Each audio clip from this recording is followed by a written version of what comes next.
Entonces vamos a leer Romanos capítulo 10, verso 1 y verso 2. Así dice la bendita y santa palabra del Señor. Hermanos, ciertamente el anhelo de mi corazón y mi oración a Dios por Israel es para salvación.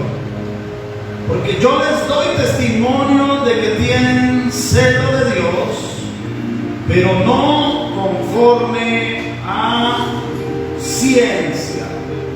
Amén. Que Dios bendiga nuestras vidas a través de su palabra. El apóstol San Pablo hace aquí un contraste entre, o viene haciendo un contraste y lo hará en el desarrollo del capítulo 10, un contraste entre lo que es alcanzar la justicia por las obras de la ley o los mandamientos que la ley da, o alcanzar la justicia que es por la fe. No es que haya dos tipos de justicia, sino que hay una justicia divina que puede ser alcanzada o por la obediencia a la fe o por la fe. La obediencia a la ley o por la fe. Ahora, cuando hablamos de obediencia a la ley, estamos diciendo que el pueblo de Israel lo que hacía más que nada era obras y relacionaba las obras con la obediencia a la ley, pero ellos iban hasta el extremo. Y por hacer esas cosas, y entre más se esforzaran de hacer esas cosas, se creía que eran más justos. Y Pablo está diciendo que eso no es lo que Dios quiere. Y dice que Israel tiene celo de Dios, pero que no tiene celo conforme a ciencia, y que el anhelo y la oración de Pablo es para que Israel como nación sea salvo. Lo cual quiere decir que Israel, por el hecho de ser Israel, no significa que sea salvo. Para que Israel pueda ser salvo, necesita reconocer en Cristo Jesús, en la persona de Cristo Jesús, al Salvador. El problema del pueblo de Israel y el problema de las religiones es que creen que se pueden salvar por lo que ellas mismas dicen que hay que hacer, por prohibiciones o por alentar a hacer ciertas cosas. Entonces lo que Pablo dice aquí, y la clave de esto para entender la diferencia entre relación y religión, es que la religión dictamina ciertos reglamentos para que si se cumplen al pie de la letra, entonces la persona pueda llegar a tener la creencia de que es justo, de que es algo por esas cosas. Y entonces Pablo dice aquí que se puede tener celo de Dios, pero sin ciencia. Ahora, esa palabra ciencia viene de la palabra original griega epignosis. Y epignosis lo que significa es pleno conocimiento. Epi significa sobre. Por ejemplo, la piel le dicen epidermis, ¿cierto? Lo que está por debajo de la piel, entonces ya le dicen hipo, por debajo. Por eso el hipopótamo es un animal que le gusta vivir debajo del agua, ¿no? Hipodermis, la aguja hipodérmica, pero epi significa sobre. Entonces, epignosis, gnosis significa conocimiento. Aquí se traduce como ciencia. No tengo la explicación del por qué traducen como ciencia, porque nosotros aquí hacemos la distinción entre ciencia y conocimiento. El diccionario dice que son sinónimos, que son lo mismo, no, pero en teología la ciencia es información, mientras que el conocimiento es relación. Por ejemplo, Génesis capítulo 4, versículo 1, allá se nos dice, lo digo de memoria, dice: y conoció Adán a su mujer, la cual concibió y dio a luz un hijo. O sea que si concibió significa que la conoció, pero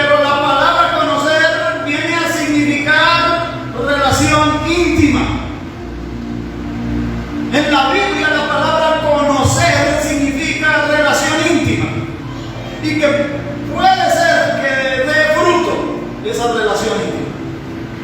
Hay mucha religión sobre esta tierra, pero la religión, llámese como se llame, es en su mayoría sin conocimiento, sin relación, sin ciencia, como lo dice Pablo aquí.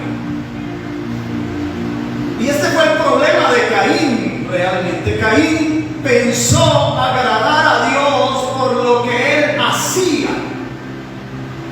mientras que Abel sabía que no se podía agradar a Dios por lo que uno mismo haga, sino por lo que Dios provea primeramente. Si Dios provee algo, entonces con lo que Dios provee se puede agradar a Dios. No por uno mismo, porque cuando uno pretende agradar a Dios por uno mismo, eso se llama justicia propia. Y la justicia propia es la base de las religiones. Las religiones orientales, de hecho, Asia es la cuna de todas las religiones. Del budismo, del hinduismo, del brahmanismo, del islam, del judaísmo y aún del cristianismo. Pero lastimosamente el cristianismo ha tomado forma de religión. Todas sus ramas del cristianismo, el catolicismo, la iglesia cristiana ortodoxa, incluso la iglesia protestante ha estado practicando una religión evangélica. Y la reflexión de esta mañana es que alcancemos a distinguir lo que es una religión y lo que es la relación verdadera con Dios. Abel sabía que sus padres no habían podido ellos mismos cubrirse. Lo que ellos hicieron para cubrirse cuando ellos pecaron en el huerto, que fue coser hojas de higuera y hacer delantales, no fue suficiente. Eso no sirvió para cubrirse. Si no fue Dios el que les hizo vestidos para cubrirlos, vestidos de pieles de animales, entonces el hombre no había podido cubrirse bien. Fue por lo que Dios hizo, no por lo que el hombre hace. La religión no es un camino que muestra las cosas malas.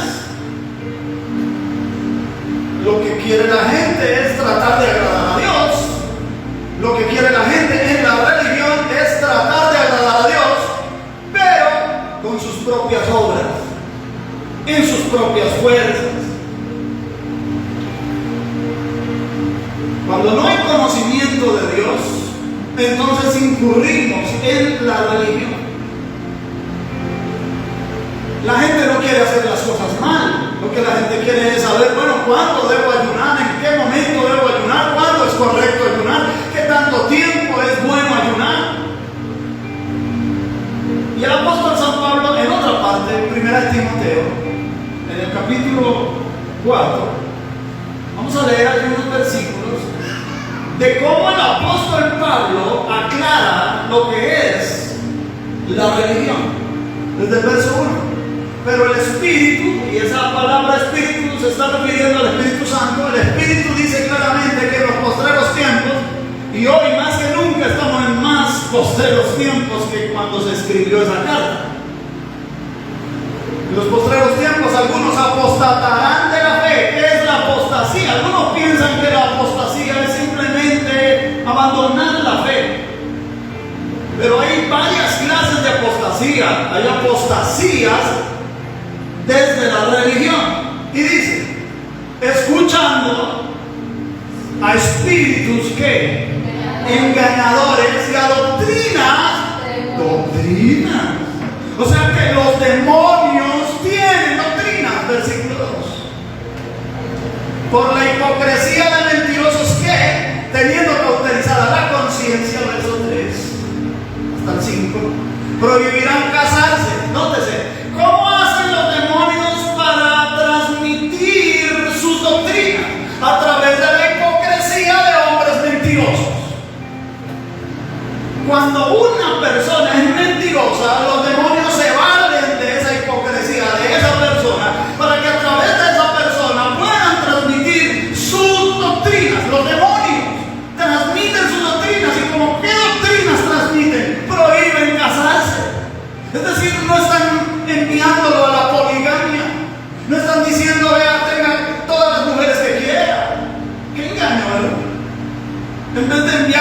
prostitución, a la lascivia, les dice no se casen.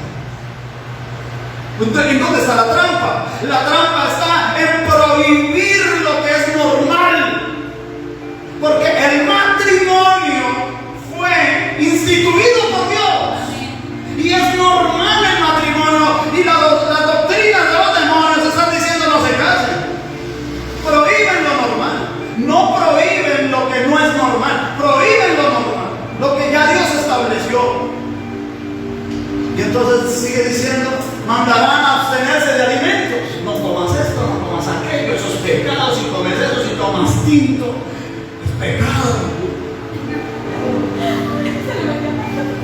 Pero hermano, no dicen, sí, yo sé que hay hermanos que se ríen, pero es que hay congregaciones que están dentro del marco cristiano y dentro del marco cristiano evangélico que les dicen a sus feligreses, no pueden comer esto, no pueden beber esto. Y lo que nos está diciendo Pablo ahí, que esos son doctrinas, pero ¿de quiénes? De los demonios. Prohibiciones de lo que es normal.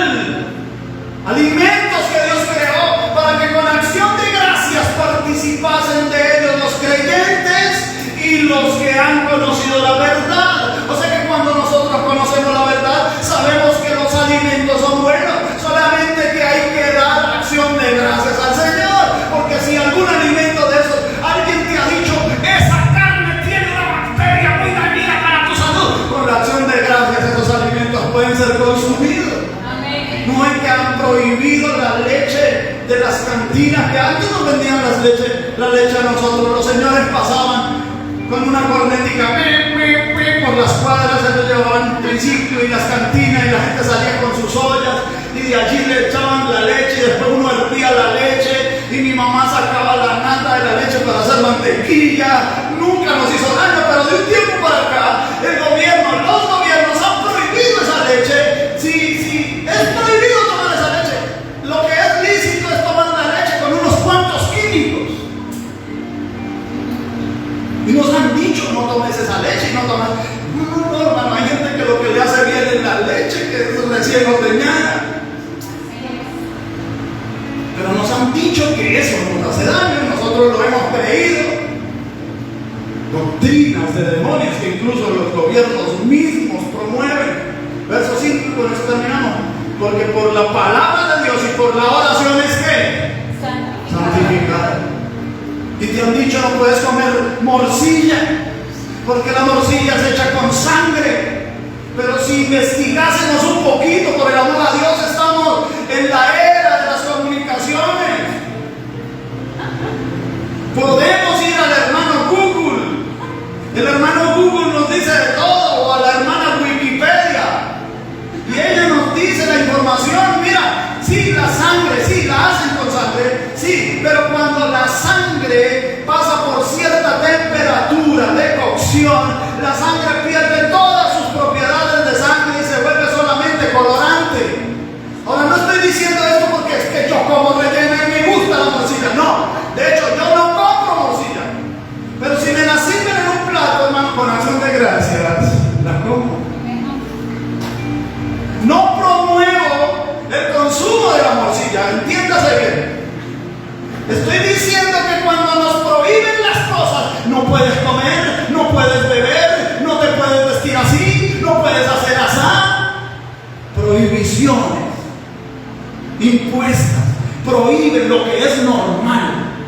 Cuando la Biblia tenga alguna prohibición es porque eso atenta contra tu bienestar, contra tu integridad física, emocional, incluso espiritual.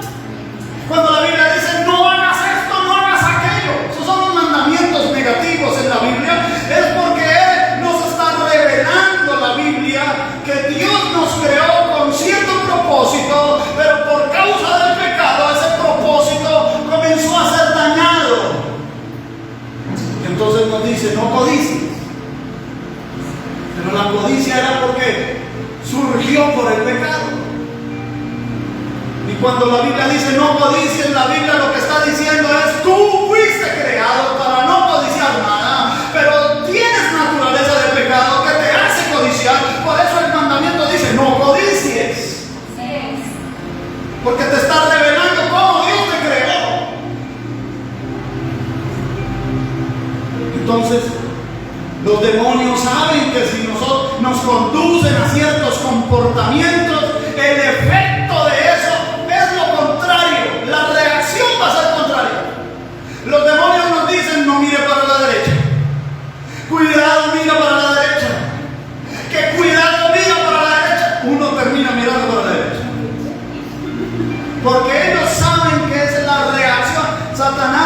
más grande psicólogo que hay sobre la faz de la tierra.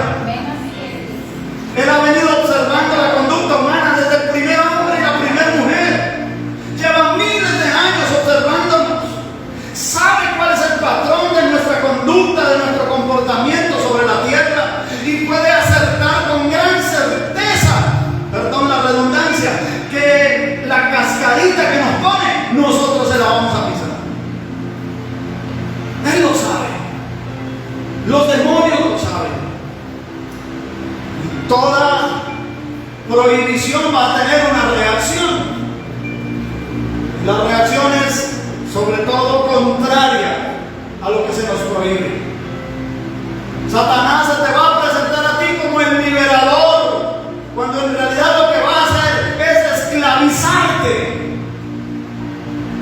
a darte opresión, a causar en ti una represión. Y toda represión tiene una reacción.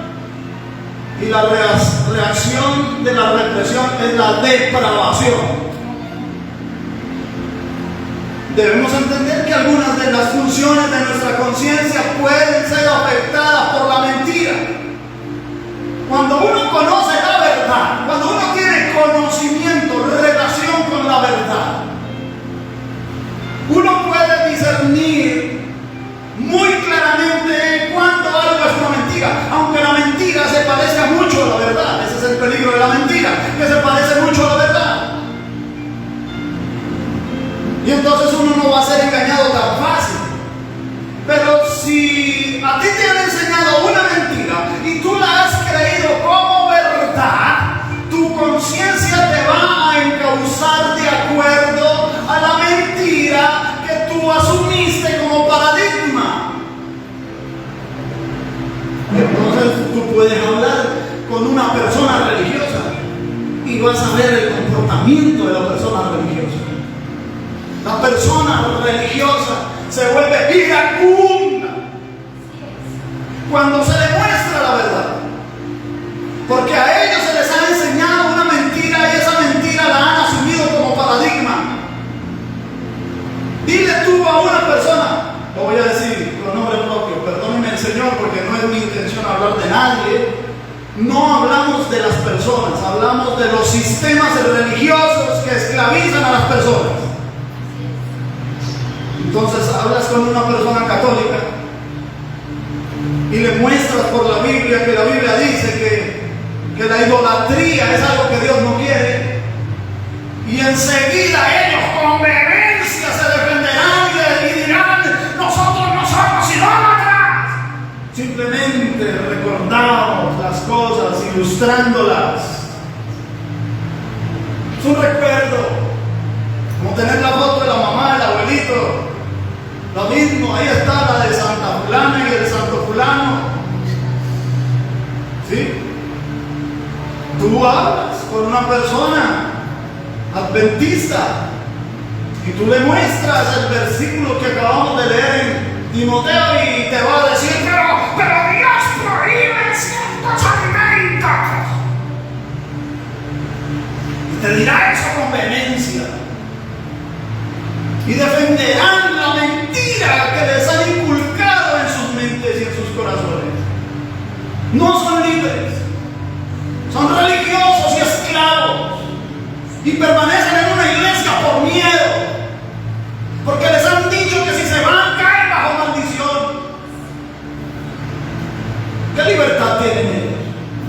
¿Qué diferencia entre las religiones?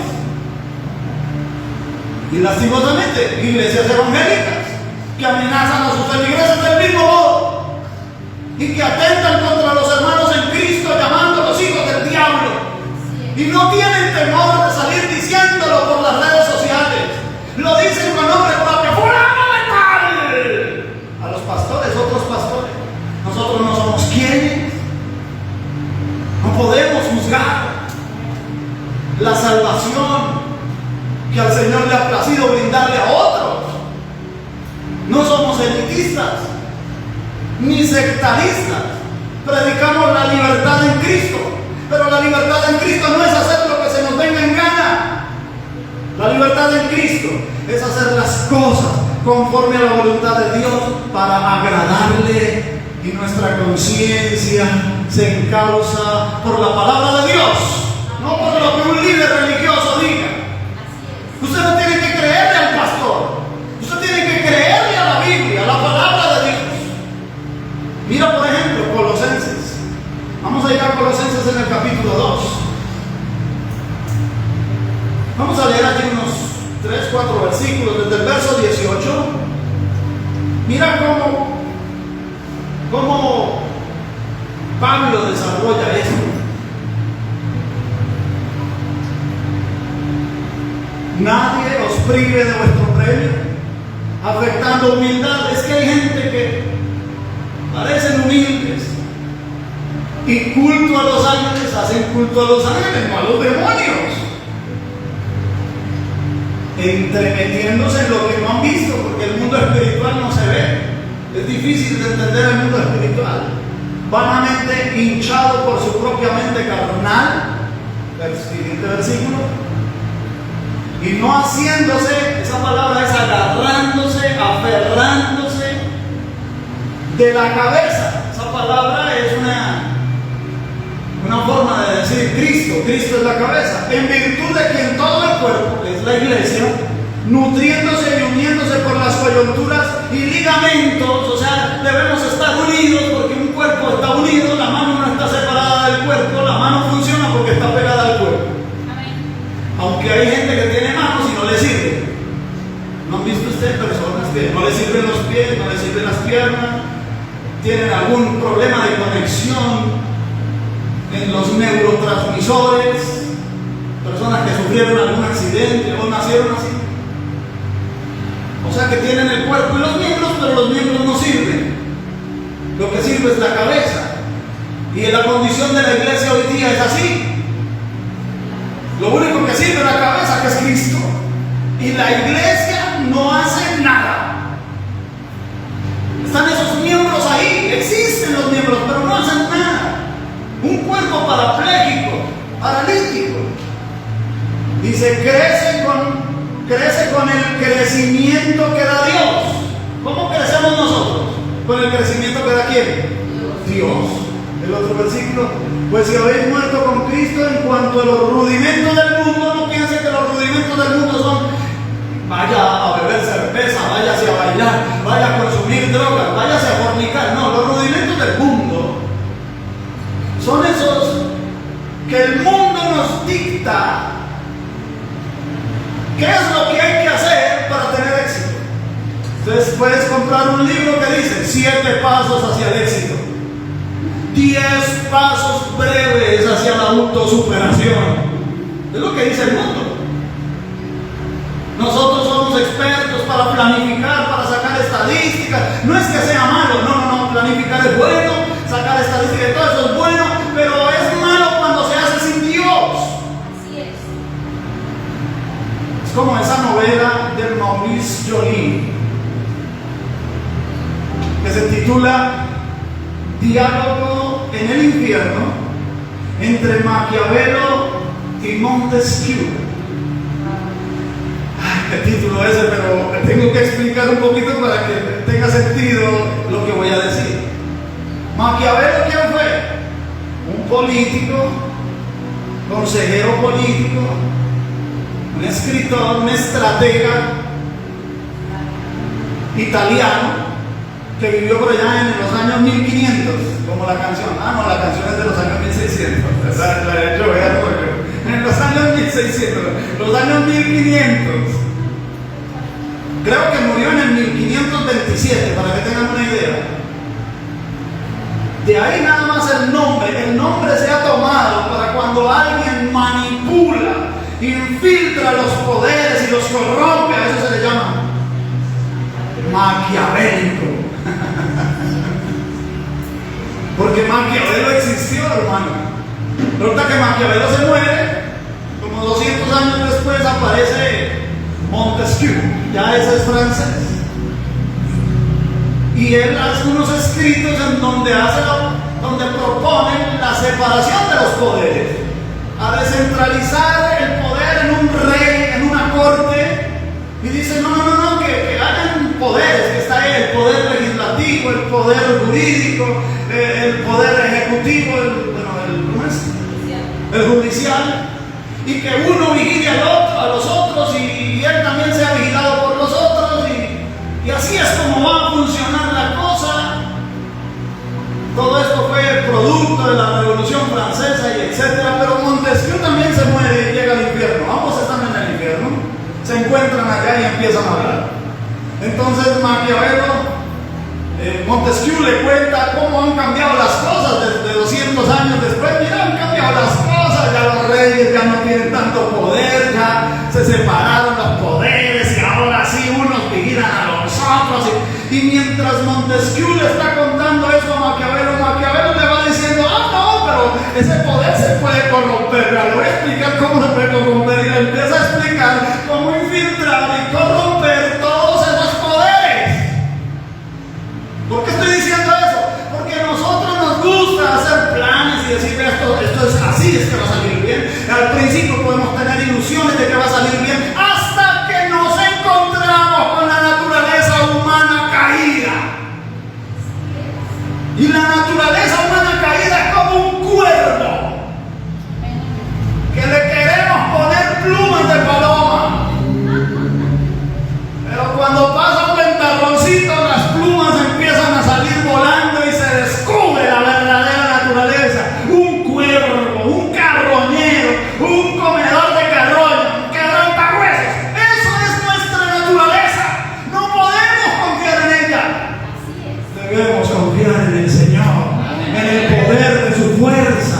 Si nosotros no nos abandonamos en Cristo, hermanos, seguiremos siendo igual que cuando estábamos sin Él. Y cuando el creyente no entiende eso, da mal testimonio. Y cuando un creyente da mal testimonio, no le provoca al mundo ser cristiano. ¿Saben qué le dicen las personas en el mundo cuando ven cristianos que dan mal testimonio? Dicen, ¿pero para qué? Para hacerle morcillas al diablo. Yo mejor me quedo aquí. No, vístete así. La gente quiere parecerse santa y bueno, y vestirse y ponerse velo, las mujeres, y el botón hasta por aquí, y las mangas hasta por acá, y después del culto salen a pecar en lo oculto. ¿Saben ustedes que hubo una época en la Iglesia Católica que el Papa cobraba unas tasas, no tasas, sino tasas económicas, a los cardenales? Los cardenales tenían que ir donde el Papa a pedir permiso si podía tener un muchacho como compañía. Ya saben ustedes a qué me refiero. Entonces el Papa le dice, ¿quieres un muchacho? Pero no te vale tanto ese permiso. Pecando en lo oculto.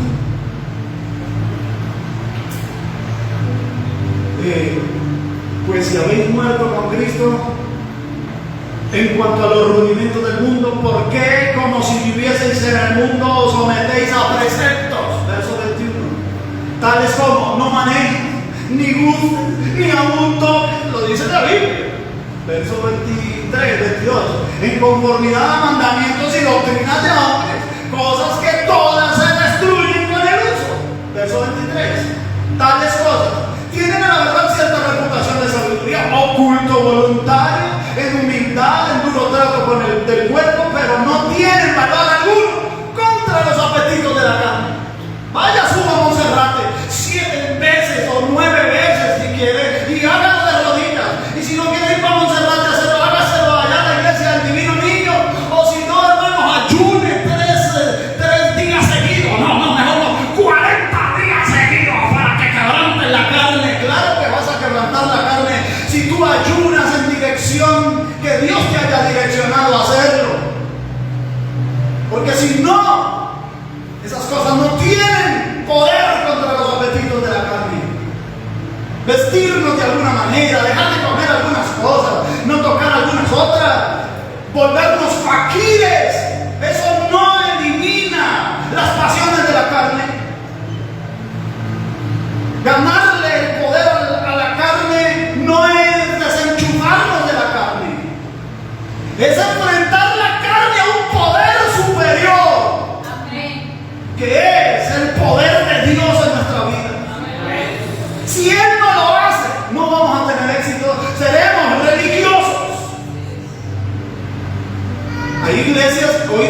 la teología de la prosperidad no le importa nada sobre si andas o no andas en santidad, pero ¿quieres ser victorioso? ¿Quieres ser bendecido? ¿Quieres ser exitoso? Venga, de plata, de plata, de plata. Dinero, dinero, no me importa cómo vivas, con que tú des en la iglesia, no vayas a dar en ninguna otra iglesia, en esta iglesia. Gente que ha tomado la palabra de Dios como pretexto para enriquecerse. Pastores que andan con trajes italianos, zapatos italianos, relojes suizos, camionetas de alta gama y media congregación en necesidad. Eso no es la iglesia del Señor, eso es religión. Lo contrario también es verdad. Miembros de la congregación, excelente, estratos altos, y el pastor con los zapatos rotos y la camisita de siempre, porque es la mejorcita que tiene y hay que traerla los domingos. Eso tampoco es la iglesia del Señor. A medida que la iglesia prospere, el siervo prosperará. No puede ser que él prospere más que el cuerpo. No puede ser que el cuerpo prospere más que la cabeza. Si la cabeza prospera más que el cuerpo, sufrirá de hidrocefalia. Usted está enfermo. ¿Sí o no? Y si el cuerpo crece más que la cabeza, ¿cómo se llama? Microcefalia. Hidro y micro. El cuerpo más grande que la cabeza. No se puede. Estaría enfermo el cuerpo. Todos debemos prosperar igual. Creemos en la prosperidad. Creemos que Dios prospera. Amén. Pero no estamos a favor de esa doctrina de la prosperidad que distorsiona la verdadera voluntad de Dios transmitida en la palabra. Voy a irme a Romanos capítulo 7. Ya voy terminando, hermano. Ya voy terminando. Romanos capítulo 7. Vamos a leer el verso 7 y el verso 8. ¿Qué diremos pues? ¿La ley es pecado? De ninguna manera. Pero yo no conocía el pecado sino por la ley, porque tampoco conociera la codicia. Si la ley no dijera no codiciarás, verso 8, mas el pecado, tomando ocasión por el mandamiento, produjo en mí toda codicia, porque sin la ley el pecado está muerto. Es decir, ¿para qué es la ley entonces? Para revelar cuáles son las características que Dios puso en mí. Entonces si Él dice no codicies, es porque Él dice originalmente yo le puse al hombre una característica para que no tuviera que codiciar nada. Pero como el hombre cayó y el pecado entró en el hombre, ahora el hombre codicia. Entonces hay que poner el mandamiento, no codicies.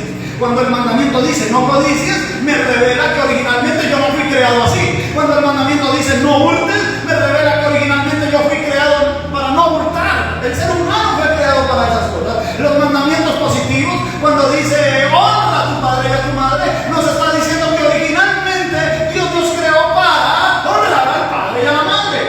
Amén. Pero el pecado dañó todo. Desde niños, ¿qué es lo que hacemos? Vamos en contravía de la ley de Dios. Y el niño deshonra al papá y a la mamá. Nadie le enseña eso. Nadie le dio un cursillo intensivo, mira, para deshonrar al papá y a la mamá. 3 pasos para deshonrar al papá y a la mamá. Y el niño en 2 horas aprendió eso. No, nadie le dio cátedra sobre eso. La naturaleza del niño le dice que no honre al papá y a la mamá, ni que no le obedezca. Incluso si puede que lo trate mal, que lo grite, que lo insulta, que lo maldiga. Porque así da hijos. Que si el papá no hace lo que él dice, entonces el hijo maldice al papá. Y sabe que hay pena de muerte en la Biblia cuando un hijo maldice a su padre, a su madre. En el Antiguo Testamento eso se castigaba con la muerte. Y más si le pegaba a su papá o a su mamá. Hay hijos que le pegan al papá, a la mamá. ¿No han sabido ustedes noticias de esas, hermanos? Hombres que le han pegado a la viejita, la mamá. Ese es el cuervo, el chulo,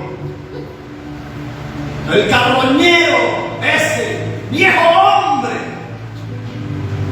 En cualquier momento nos levanta vuelo otra vez.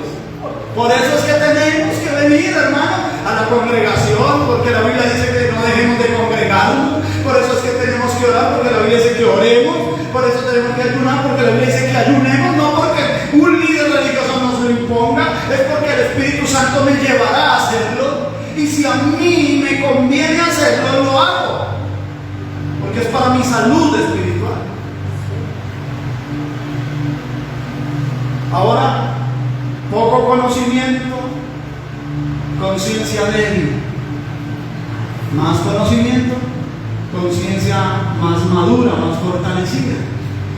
Una persona puede tener buena conciencia, pero inmadura. ¿Y por qué una buena conciencia inmadura? Porque a esa conciencia lo que le hace falta es conocimiento, relación con Dios. ¿Cómo me puedo relacionar con Dios? A través de lo que me dice la Escritura. Porque a través de lo que me dice la Escritura yo sé qué es lo que le agrada a Dios y qué no le agrada a Dios. Entonces lo que no le agrada a Dios yo procuraré no hacerlo, y lo que le agrada a Dios yo procuraré hacerlo. Y a medida que lo hago y entro en esa relación, mi conciencia va madurando. Y de hecho mi persona va madurando. La conciencia madura es solo un aspecto de la madurez de la personalidad, porque la personalidad no es solo la conciencia. Hay que madurar también el intelecto, hay que madurar las emociones, hay que madurar la voluntad, así como la conciencia.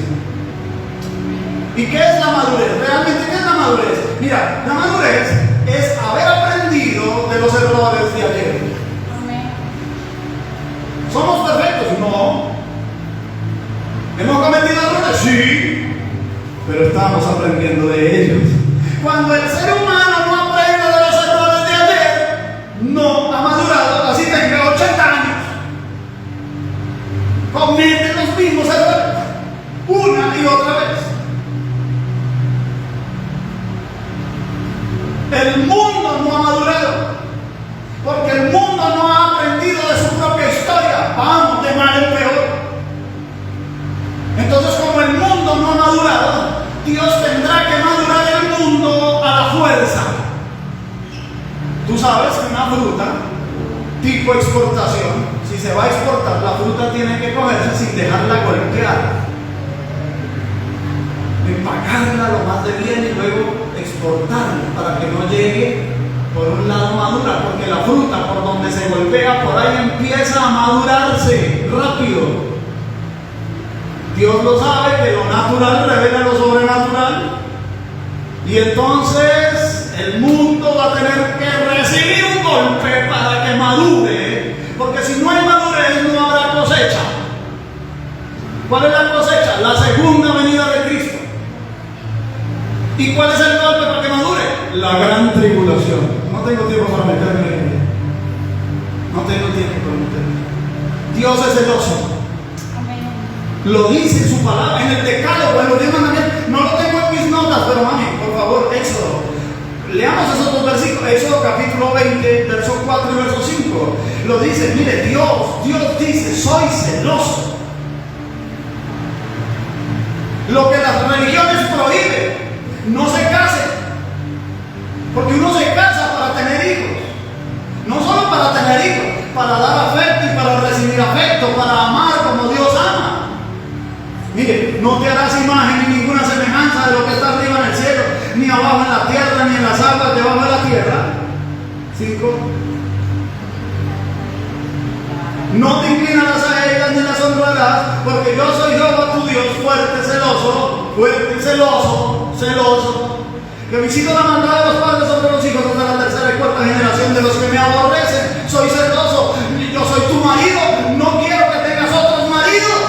En otras palabras,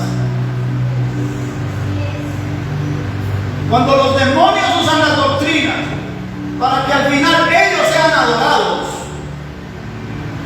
El Señor no va a ser indiferente a eso, porque alguien que ama no puede ser indiferente. Yo soy tu Dios. No vas a tener otros dioses. No te vas a inclinar a ellos. Zacarías capítulo 8, verso 2 y verso 3. Así ha dicho Jehová de los ejércitos. Se lee a Sion. Esa palabra Sion es una referencia poética a Jerusalén, a la Jerusalén del futuro, y dice: con gran celo y con gran ira la celé. Versículo 3. Así dice Jehová: yo he restaurado a Sion y moraré en medio de Jerusalén, y Jerusalén se llamará ciudad de la verdad, y el monte de Jehová de los ejércitos, monte de santidad. Hasta ahí. Yo he restaurado. O sea, hay una buena noticia. Dios es celoso, sí, pero hay una buena noticia. El Señor quiere habitar en medio de su pueblo. Esa es la buena noticia, es lo que Él quiere.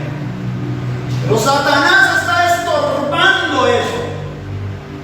Satanás estorba y Dios permite. Y mira para ver qué es lo que nosotros más amamos. Si lo amamos más a Él o lo que nos ofrece esas doctrinas de demonios.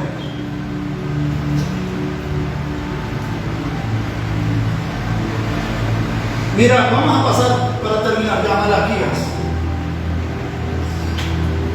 En el capítulo 2, verso 10 en adelante. Mira, Dios quiere habitar en medio de su pueblo y tener relación. Mira, ¿no tenemos todos un mismo Padre? Es la pregunta. ¿En qué creen los católicos, hermano? ¿En el mismo Padre de nosotros o no? ¿Padre de nuestro Señor Jesucristo? ¿No creen ellos en el mismo Padre? ¿Pero por qué ellos no han salido de su ceguedad? Porque las doctrinas de los demonios los han enceguecido. Pero no nos pasa a nosotros igual, creyendo que estamos bien y lo que estamos haciendo es ser religiosos. No. Nosotros no queremos religión, nosotros queremos relación. Dígame amén. No tenemos todos un mismo Padre, no nos ha creado un mismo Dios. Si por casualidad con el Islam no podemos decir que tenemos el mismo Padre, porque ellos creen en Alá y Alá es otro Dios. Alá, por ejemplo, para ellos no es omnipresente, pero nuestro Padre es omnipresente, entonces no puede ser el mismo Dios. No podemos estar de acuerdo con los budistas porque Buda no es Dios, Buda no es nuestro Padre. ¿Me voy a entender? Pero por lo menos como criaturas todos tenemos un mismo Dios creador. Entonces pregunta, ¿no nos ha creado un mismo Dios? ¿Por qué pues nos portamos deslealmente el uno contra el otro? Porque la deslealtad entre nosotros revela la deslealtad hacia Dios. Mira lo importante de la lealtad, profanando el pacto de nuestros padres. Y ahora lo pasará a ilustrar en la relación de pareja. Prevaricó Judá y en Israel y en Jerusalén se han cometido abominación, porque Judá ha profanado el santuario de Jehová que él amó y se casó con hija de Dios extraño. Entonces ya empieza a hablar del matrimonio en el sentido espiritual. Jehová cortará de las tiendas de Jacob al hombre que hiciera esto, al que vela y al que responde, al que ofrece ofrenda a Jehová de los ejércitos. Y ahora dice, no voy a recibir esas ofrendas, mira. Y esta otra vez haréis cubrir el altar de Jehová de lágrimas, de llanto y de clamor. Así que no miraré más a la ofrenda para aceptarla con gusto de vuestra mano. ¿Por qué? A ver, ¿por qué? Mas diréis, ¿por qué? Porque Jehová ha atestiguado entre ti y la mujer de tu juventud, contra la cual has sido desleal, siendo ella compañera y la mujer de tu pacto. ¿Siga? ¿No hizo el uno, habiendo en él abundancia de espíritu? ¿Y por qué uno? Porque buscaba una descendencia para Dios. Guardaos pues en vuestro espíritu y no seáis desleales para con la mujer de vuestra juventud. Hasta ahí. Mira, ¿qué es lo que busca Dios? Busca tener una familia, una descendencia. Por eso la lealtad entre el esposo y la esposa es para que los hijos no sean hijos por la fornicación, por el adulterio, no, por una violación, no, que los hijos sean del matrimonio, porque si hay una lealtad en el matrimonio, esos hijos van a ser hijos también de Dios. O sea que nosotros estamos proveyendo físicamente una descendencia para Él. La voluntad de Dios es que tengamos hijos, porque si esos hijos están en un hogar cristiano, serán también hijos de Dios. Nuestra mayor lucha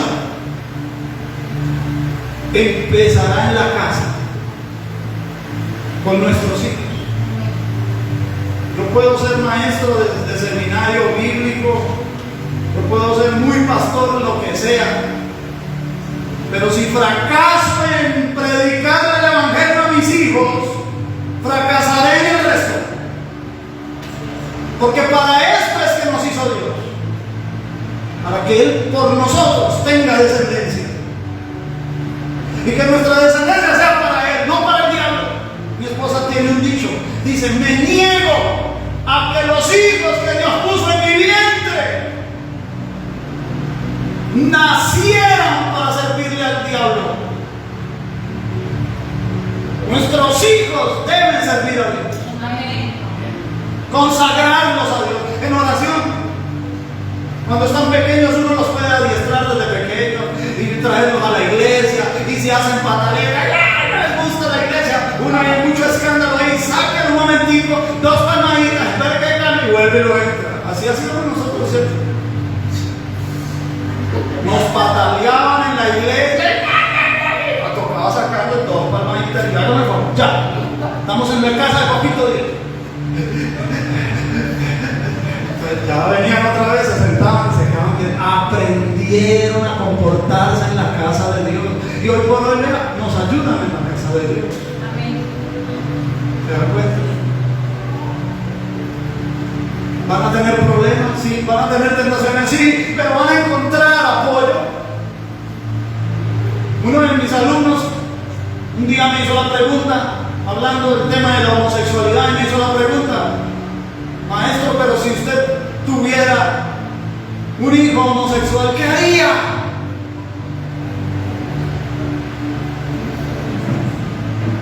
Hermano, ninguno de nosotros estamos exentos a eso. Aquí hay en la ciudad un pastor muy famoso de la ciudad, que uno de sus hijos salió del closet. Eso afecta ministerialmente, afecta emocionalmente al ministro. Yo respondí a ese alumno: si uno de mis hijos tuviese ese problema, haría todo lo que está a mi alcance para reorientarlo a su heterosexualidad como Dios lo creó. No voy a ser indiferente porque lo amo. No me voy a hacer tonto para que siga en su mal camino. Como Jota, el cantante cristiano, un niño súper talentoso, llegó a su adolescencia y salió del closet. Los papás son pastores y los papás lo aceptaron como él. Jesús Abel Romero, su hijo se declaró ateo y él abrazó el ateísmo de su hijo. Por favor, no son ministros, no conocen la palabra de Dios. ¿Por qué no se esfuerzan en reorientarlos? ¿Los van a dejar perder? No, hermanos, no, y mil veces no. Lo que Dios quiere y Dios busca es una descendencia para Él, una familia que tenga relación con el Padre, no una religión. Si condenamos al hijo, estamos echando a perder la descendencia para Dios. Si los admitimos en su mal camino, estamos echando a perder la descendencia para Dios. Pero si hacemos todo nuestro esfuerzo para reorientarlos, Dios nos ayudará, porque sobre Él no hay nada ni nadie. Ningún ser humano es tan fuerte para oponerse a Él. Y si Dios tiene un propósito con nuestros hijos, cumplirá su propósito. Y yo debo estar en línea con ese propósito y no estorbar el propósito de Dios. Nos rehusamos a que nuestros hijos se pierdan. Mi hija Lía es una niña muy noble, pero si un día me dijera: papá, no quiero ir a la iglesia, papá, no cuente más conmigo, yo me rehusaría, porque hasta el día de hoy su alimentación, su vestido, la protección, las oraciones, los consejos, las orientaciones, el estudio que tiene, es porque Dios lo ha provisto a través de nosotros. Y me rehúso que si hemos provisto para todo eso, ella se niegue a servir al proveedor de todo eso. Así es. Y tendrán un grave opositor, no una alcahueta o alcahuete o alcahuete. Porque ahorita también con lo de la, ¿cómo se dice? Eso. Entonces ya no sabemos si con la E o con la A o con la O. Ay, Señor, rompimos lo solemne en el momento, pero no importa, la risa también nos ayuda a digerir. Gloria a Dios. Cuando tú te comes una bandeja paisa y quedas muy lleno, pero la risa te ayuda para la digestión. Gloria al Señor. Así que yo les traje frijoles trasnochados hasta mañana y la risa nos va a ayudar a hacer la digestión. Vamos a hacer la oración. Gloria a Dios. Oremos al Señor, hermanos. Damos gracias a los que se conectaron por fe y los bendecimos en el nombre de Jesús. Muchas gracias por conectarse.